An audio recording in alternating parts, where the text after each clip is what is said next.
Ćao ljudi, danas ću vam pokazati kako da instalirate Counter Strike. I hajde, pođimo. Idete na Google.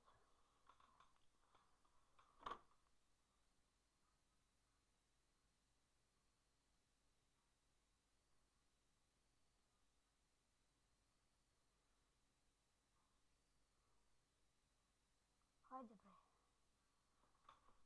Kucate. Tonu.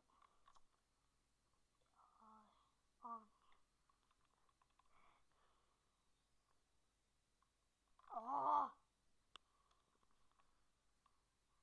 Tovnula. CS 1.6. Idete. Čekaj. Da li je to ovdje? Čekajte ljudi. Skinimo. Da, to je ovdje. Jeste ljudi. I eto, ovdje ćete čekati da se skine. Ovdje, i eto. Mislim, to bi za to što se tiče ovoga videa. Vidimo se vrlo uskoro. Ćao.